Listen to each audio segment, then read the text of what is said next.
everyone, welcome to another Broken Meeple video. As always, please remember to leave a like and a comment. Let me know your thoughts on the video and the choices made within. I like to engage with the community, and if you want to support the channel a little bit further, there's a mini Patreon campaign if you want to contribute to that. Right, I'm doing this straight after doing a detailed review for Batoku, so hopefully I still got enough voice left in my system. But yeah, I told you I was going to try and crank these out because I got a ton of SN games to go through, so we need to get this top 100 wrapped up. Not to say I'm trying to rush things, but you've been patient enough between my 40 to 31 and my 30 to 21, so I figured I kind of owe it to you guys in order to actually speed up the remaining. So yeah, 20 to 11, the top 20 games that I adore and love. There is a debut on this list, and the other 9 you've heard of.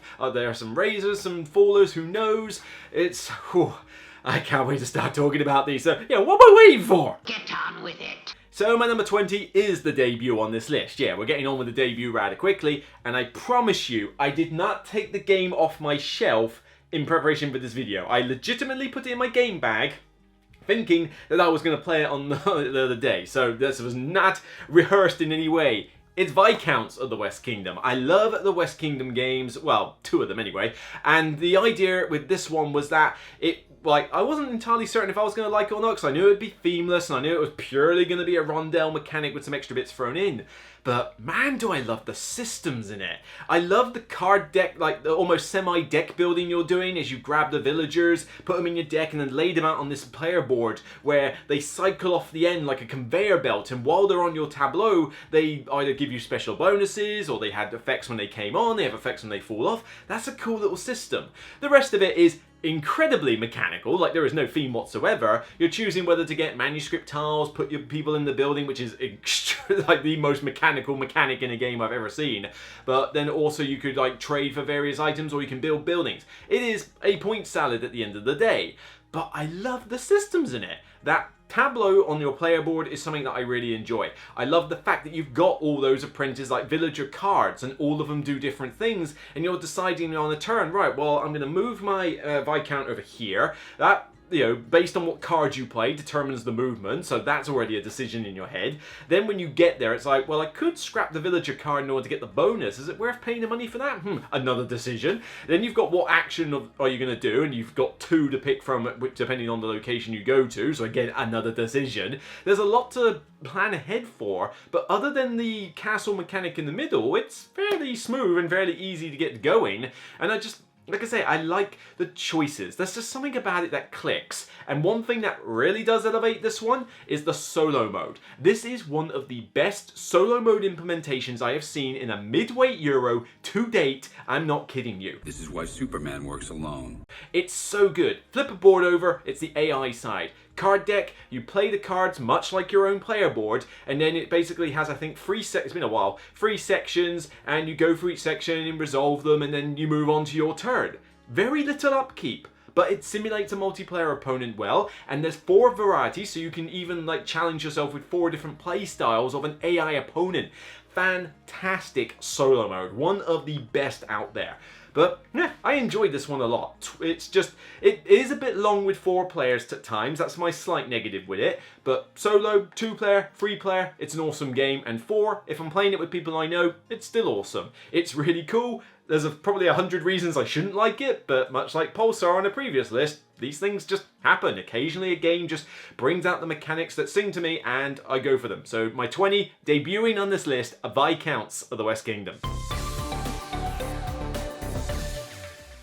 My number 19 has risen a place, but frankly at this point it's pretty much static. You know, this one is one of my favourite deck builders. Spoiler alert, it's not my favourite, but it's a deck builder that took me a long time to get to play. Like, this has been out for a while before it got, like, kickstarted with more expansions. I'd heard Z Garcia talk about it a lot, and it's like, I gotta try this one out. Ooh, those animals look cute. This is really nice. Let's give it a go. Ooh, and then I really liked it. Dale of Merchants. Okay, the theme is neither here or there. You know, animal folk, like, conducting trade. okay, whatever. But the variety in this game and just the sheer simplicity of it, it blew me away. I love how every single animal faction, to which I own a ton, I've got the box set down there with the master box set and all the different factions, each one of them has a particular playstyle. Some are chaotic, some do stuff with the market row, some are very good at making the stacks in order to win the game, some allow you to draw more cards, some let you steal stuff from opponents, some let you swap stuff with opponents, some are downright mean, some let you plan ahead for the future, some let you roll dice and cause absolute chaos.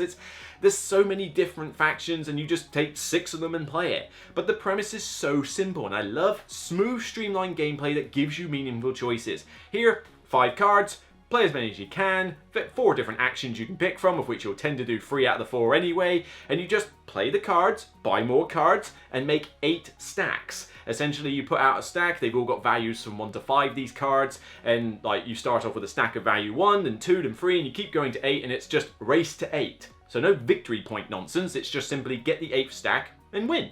And with the master set, it even turns a little bit like Cosmic Encounter, where not the negotiation part of it, but the player power side of it. There's like a ton of these player powers you can get in that big master set, where they're like difficulty green, yellow, and red. And basically now every time I play it, I can go, let's have some funky player powers to make this game even more wild than it actually is.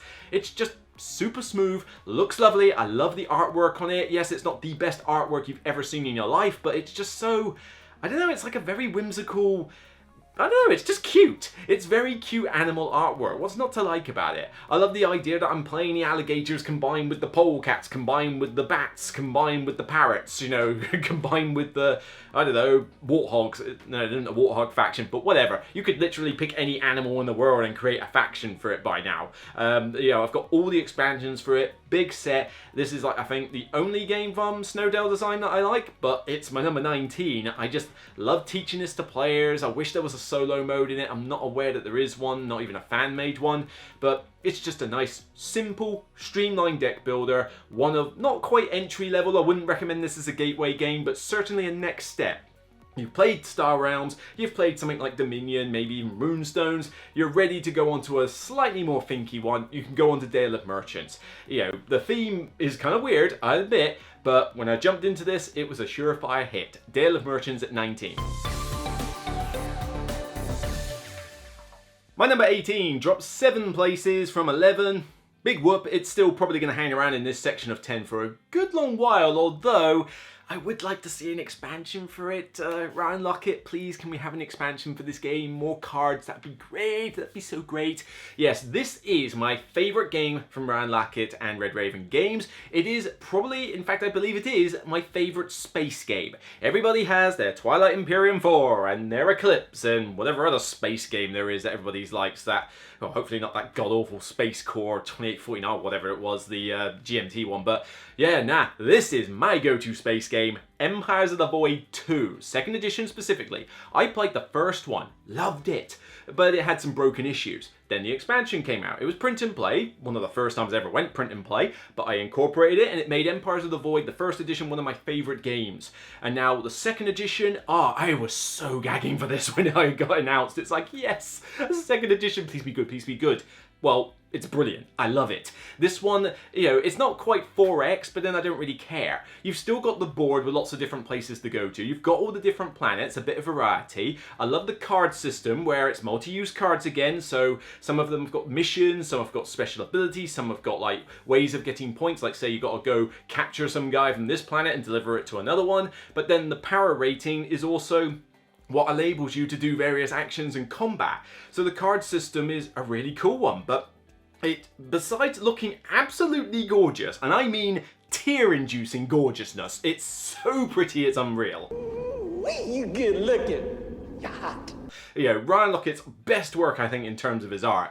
But I love the idea that in this game, you're trying to either befriend the aliens or conquer them. You can decide, right, I'm going to go conquer these planets because I want their resources. But that's all you get, just the resource and the victory points. But it's not too difficult to do it. It's a bit harder to be diplomatic with them, but you'll get victory points for doing so, and instead of the resource, you get to use their various alien recruits in your cause, and you get their special ability. And both ways work nicely. It depends what kind of person do you want to be. Do you want to go conquer all the planets, or do you want to make friends with them all? All the different alien factions have got different abilities, and one thing that really makes this game work, from a thematic standpoint, is that a bunch of events are shuffled into this power deck that sort of is the timer of the game, and as you go through at random times, these events pop out and affect one of the planets. It could be anything as simple as a big economy boon on a casino planet, to a sea monster rises out of the oceans on an ocean planet and you've got to take care of it. And there's even one, I think, extreme one where a planet's about to self-destruct and you can go let it blow up and take out half the map, or you can just go there and save it for some victory points and some other rewards. All those events are so cool, and there's 8 to 10 for every single planet in the game, and you only put one from each planet in the game.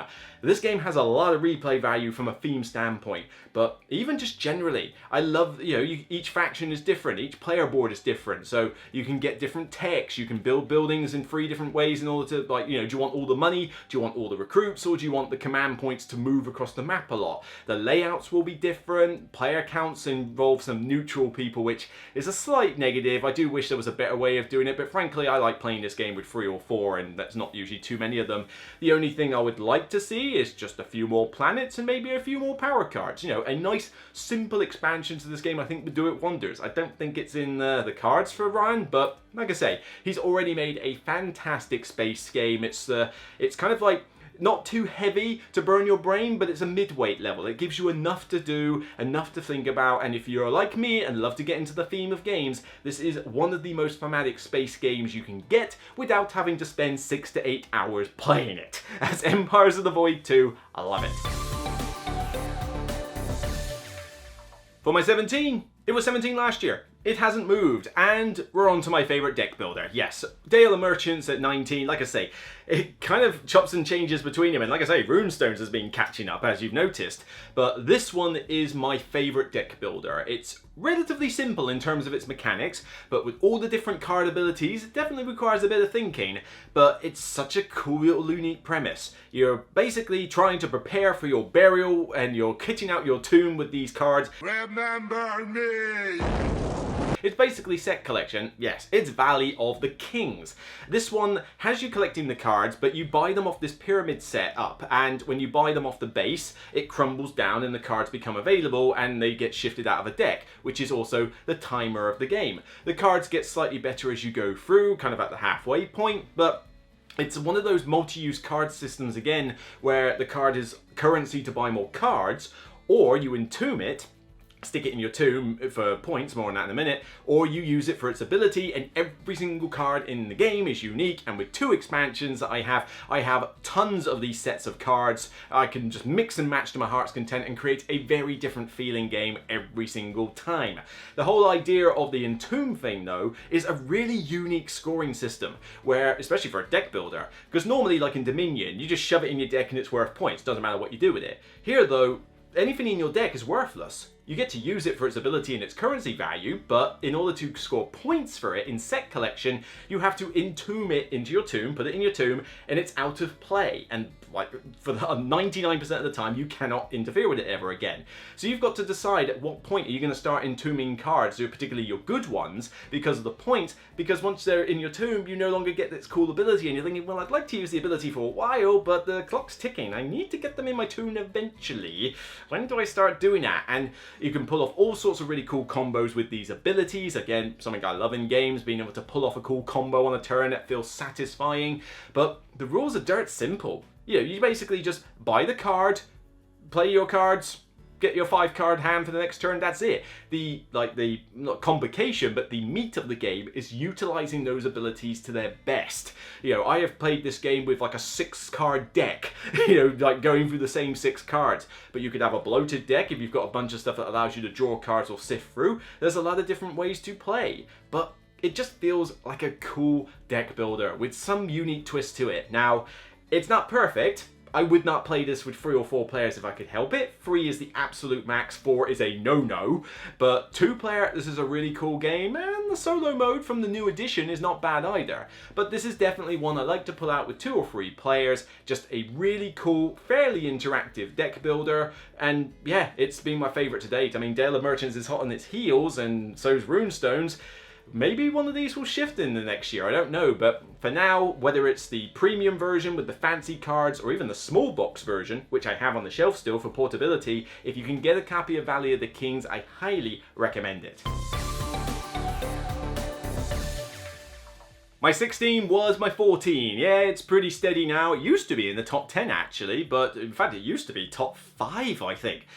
Ooh, maybe even top 3. I don't think it ever got to top 3, but it was certainly top 5. This is a big game from Stonemaier. I still love it. It's basically an engine builder at the end of the day. The theme is a really cool theme, even though it's not the most thematic game in the world. Scythe.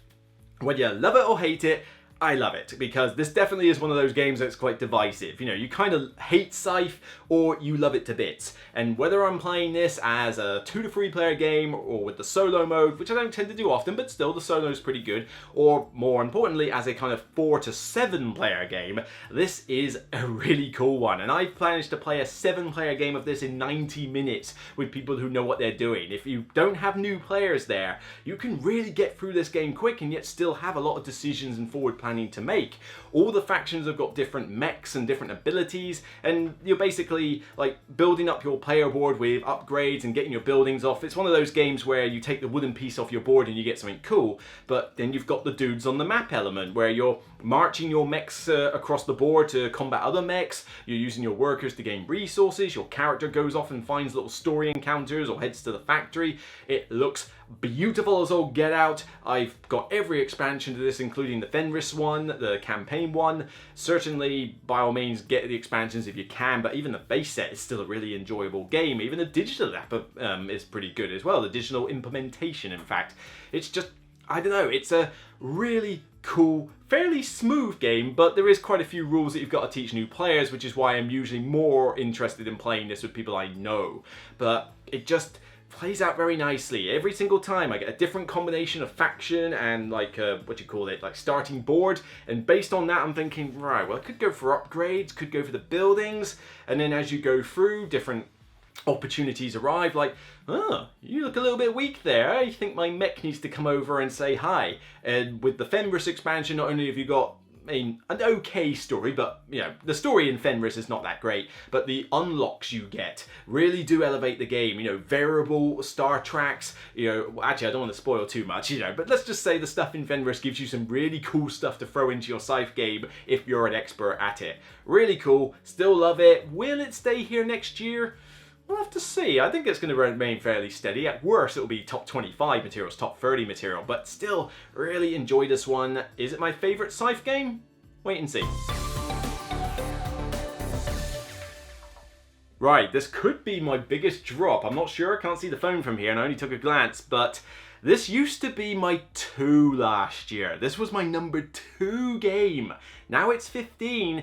It could go lower in time, not because I don't enjoy the game, but it's hard to get this one to the table. It requires the most sort of effort out of these types of games. It's also probably the most challenging out of all these types of games. And the content is now slowed down to the point where it's kind of just a wait and see thing and they're trying to reboot it slightly. It's Lord of the Rings, the LCG. Still love this game. It's still really cool. Brings out that Lord of the Rings theme and flavor. Love going through all the different scenarios, especially the saga ones that basically play out the same stuff from the movies. Really cool, but you can still do standalone scenarios easily in this and it works well.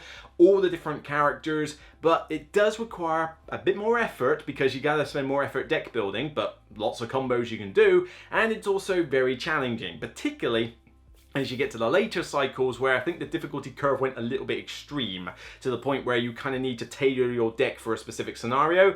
That's kind of hurt it a little bit for me, but I've got all the scenarios so I can basically go back and do whichever ones I love. The original saga is still pretty good. The Gollum one, as I said, those saga expansions are still really cool. I particularly like the I forget what it's called, the Grey Havens one, Lost Havens. It's the one where you get on the ship and you go sailing and find a lost island and you get to do a bit of treasure hunting in that. That's a really cool saga. So there's just a lot of content for this game, and for me as a Lord of the Rings fan, I love Lord of the Rings, and so this LCG really like sung to me and took home with me. But as I say, it has dropped. It was my number 2 when I was playing it more. Now it's had a bit of a break and there's other LCGs. It's kind of like having to fight for competition a little bit. But as I say, I mean, it's still my number, 15 game at this point. I still love it to bits. It's just a case of how long is it going to stay in the top 20. We'll have to see. But I'm excited to get this one back to the table when I've got a smidgen of time to do so. But, you know, such is the way for a blogger. Still think it's really great. And with the new core set that they've brought out, it's not a second edition, but they've basically combined the core set into this 4-player playable game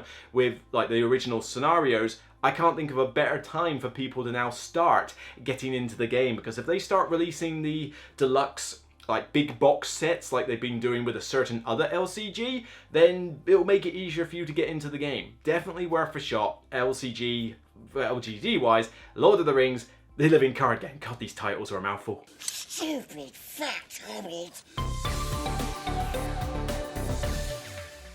A certain other LCG, you say? Yeah, was my number 4, now it's my 14. Right next door to each other is Arkham Horror, the LCG. And yes, spoiler alert, this is my favourite LCG I am playing at the moment. So we've had Marvel Champions, we've had Lord of the Rings LCG. This one is the one I've got the most enjoyment out of lately, mainly because the content is still coming and I've had some really good plays of not only the big multiplayer scenarios that you can do at conventions, but also the recent cycles have been pretty sweet. The recent one that deals with the, I call them Murlocs, but they're deep ones basically, and that's a really cool cycle. A little bit tough in places, but you know, a really cool thematic cycle where you're having flashbacks. I also really enjoyed, even though I was petrified of it, the previous saga, which I think was called the Dream Chasers, or Dream something, or Dream Eaters I think it was. Basically it involved you playing the campaign in 2 separate parts. One of you in the dream world and one of you in the living world, and they kind of intermingled at one point, but you could play it as an 8-part campaign or 2 separate 4-parters. And you had 2 very different styles of game. You had the mystical dream world, weird stuff going on, but then in the living world you had to deal with spiders. Lots of them. In fact, I'm not joking. If you're an arachnophobe, this cycle is not one I recommend. I've never had my heart beating so fast playing a card game before. We have such sights to show you. Till I played the first scenario for the living world in this cycle where you're in a hospital. I'll say no more for spoiler reasons, but put it this way, as an arachnophobe, it's the most terrifying scenario I have ever played in a card game ever. Take that, you winged spawn of Satan!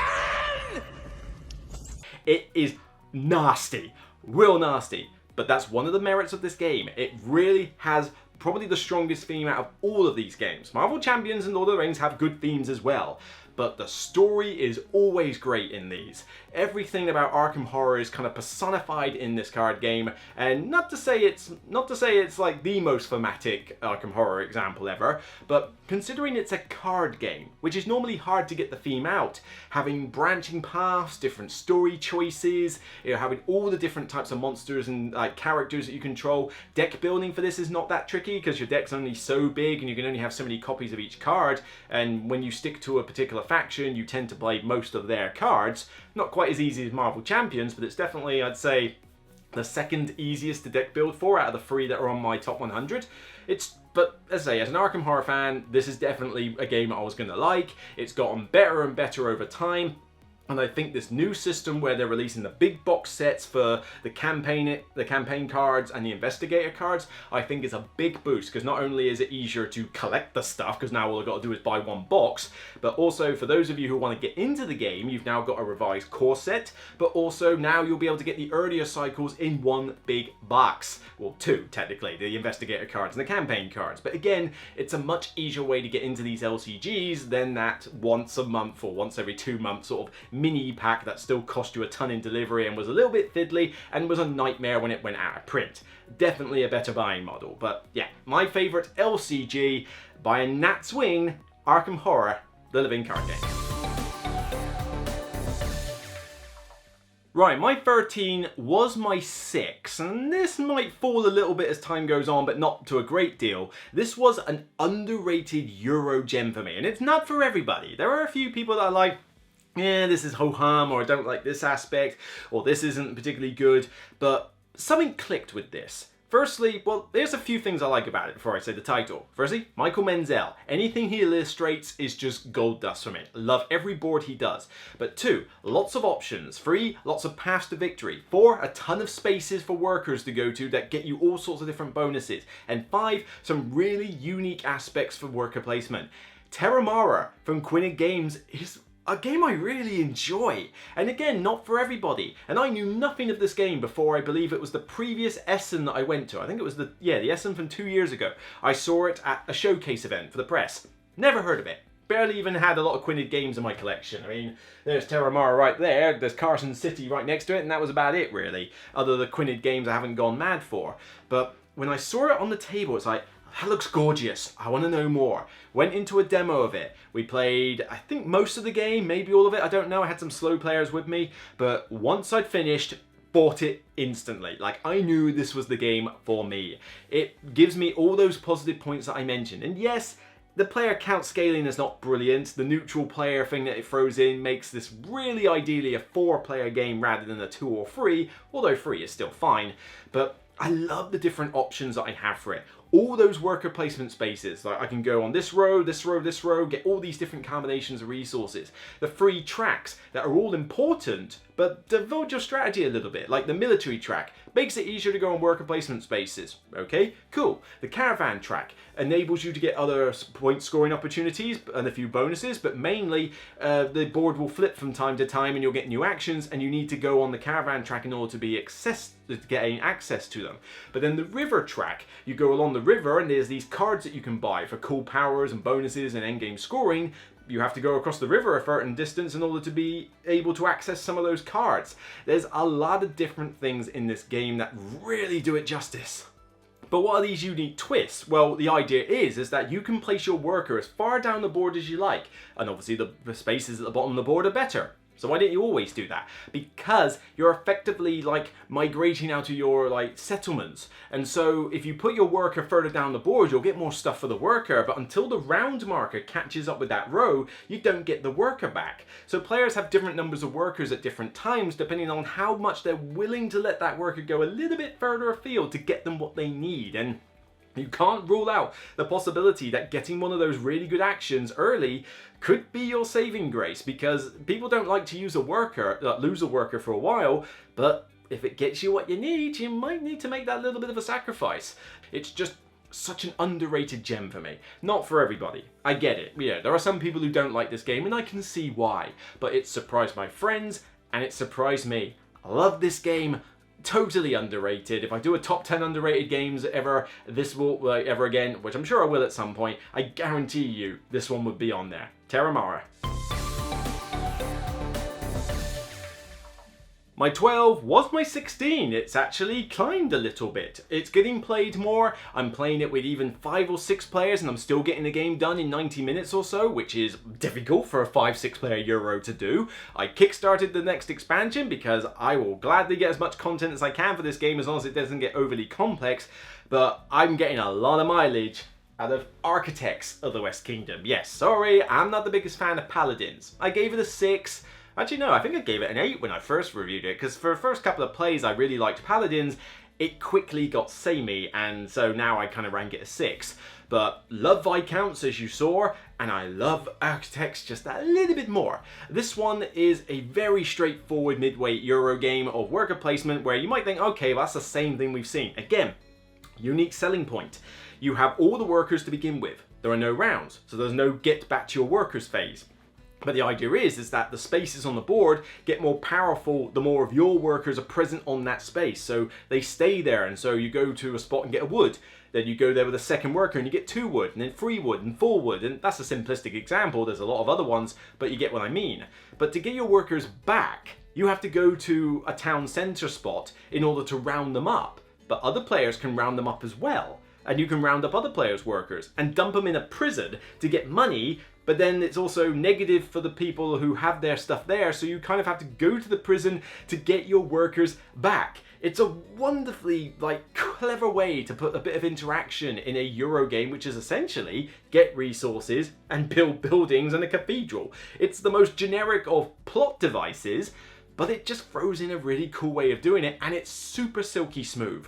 One of the smoothest medium weight worker placements. I can teach this to anybody who's capable of a midweight Euro, and I have played it with the expansion with 6 players and got it done in 90 minutes. It's a really good quick game. Lots of different buildings. The first expansion is a must buy for those tool cards that you can give your apprentices, the other unique selling point. Remember those apprentices I mentioned in Viscounts? You've got some here, but the apprentices give you different bonuses when you go to certain spots or different actions. And so with the expansion, you can equip them with tools to give them even more really cool bonuses. So you can tailor your apprentices to your heart's content, as well as spend some of that money, which granted was a bit of a flaw of the first base game. You had too much money to know what to do with it. The expansion lets you spend it to improve the buildings that you've made in order to get bonuses and more points. There's a lot of different ways to score. There's a lot of different sort of path to victory you can kind of run. You can even like go high or low virtue, whether you want the ability to go to the cathedral or the black market, depending on your player powers. There's a lot of stuff in here, and yet the first expansion can be taught with the base game because it frankly is about as simple as that. No idea what I'm going to think of the Works of Wonders or whatever it was called, the newest expansion on Kickstarter, but yeah, did you really have to convince me much to back it? That was an auto back. Can't wait to get it and see what it adds to the game. Hopefully nothing too complex, but more content for this game, which has a pretty good solo mode in it as well. There's just something about Garphill Games. They seem to be really good at doing solo modes for their games. I don't know. But yeah, Architects, my favourite of all of Garphill Games. You know, the Raiders of the North Sea, Viscounts, Paladins, all the others. And as I say, Raiders was on my list earlier. Then Viscounts, which is not there. Architects, currently my favourite. It just works for everybody. A universal, versatile midweight Euro. My 11 was my 22. It's actually climbed a lot of places, and I'm kind of curious as to why. I'm surprised it's climbed this high. Maybe it's because others have fallen a bit, but I am playing this a lot lately because my friends want to play this all the time on Board Game Arena. So suffice to say, in its base game form, because Board Game Arena refuses to put expansions on this one, I award you no points, and may God have mercy on your soul. But when I do get to play it in person with expansions, this game is still the classic drafting game of all time. It's Seven Wonders. Seven Wonders has been, like, people have tried to supplant Seven Wonders. We've had Paper Tales, we've had It's a Wonderful Kingdom. None of them hold a candle to Seven Wonders. Seven Wonders is just such a cool system. All the different cards are different colors that function in a very different way. Super smooth gameplay. Yes, there's a lot of iconography to teach, which makes it a little bit hard to teach as a gateway game, more of a light game. But then I will only play the base game so often. With the expansions though, I throw in leaders and cities and it becomes a blast. You can throw in Armada if you like, but there's a little bit of extra complexity it doesn't need. And I was one of the few people in the world who liked Babel. You know, the Babel Tower and those projects. Not many people like them, but I like them fine. But the second edition that I have doesn't have Babel, so that decision was made for me, and I've chosen to leave Armada out. You want your perfect Seven Wonders build, base set, leaders, cities. Throw those in every game and you have one of the best drafting games in existence. This one has been going strong since 2010. I think I even put it on my recent top 10 games that aged well that I did with Chairman of the Board, and I stand by that. As I said, so many other games have tried to come out, and I love Sushi Go. Sushi Go did my top 100, and I do teach Sushi Go as my gateway drafting game, certainly to my parents and new gamers. But if I want my favorite pure drafting game, Seven Wonders without a shadow of a doubt. Paper Tales. Looks horrible and it's done within 4 rounds and you barely get to do anything. Whatever. It's a Wonderful Kingdom. Can't really hate drafting it. It's too easy to get what you need and it's completely themeless, just like, well, Seven Wonders isn't exactly themed, but like I say, It's a Wonderful Kingdom just left me feeling kind of underwhelmed. So all the time there's like, this will be the Seven Wonders killer. Nope. Seven Wonders is still staying strong for me. I love it a bit. The best drafting game in my opinion. Seven Wonders at my 11. I'm so curious how it's risen up this much, but whatever. Like I say, I'm glad it's there. Don't think it'll ever hit my top 10, but this will probably be as high as it goes. But hey, at least you're trying. So yeah, whew, there we go. My 20 to 11. Hyped up about these games, but yeah, 10 through 1. Oh god, there's some good stuff to talk about on my 10 through 1, but that's all the spoilers I'm giving you for my 10 for 1. Not going to tell you how many debuts there are, not going to tell you what's risen and fallen. You're just going to have to wait and see. I know. There's a limit to how many spoilers I'm willing to give, guys, alright? Give me a break. It's my 10 through 1. But I'll try and get on it as soon as I can, because I know you've waited long and hard for this. So, like I say, thank you for sticking with this list, and I hope you're enjoying it as it goes along. So that's it for me on this Broken Meeple video. Remember, if you like what you see, leave a thumbs up and a comment. Tell me what you think of the games that are on this list. Do you love them, or do you hate them? I want to know your views, and it brings me a lot of pleasure to read the comments and get some insight into the people who watch this show. And if you want to check out more content on the channel, then you can check out the recent Golem review that I did from Cranio Creations, but also you might want to check out a recent review I did for Batoku, which is another hotness from Essen, but was it hot for me? Take care, and remember, as always, it's only a game. Bye for now, everyone.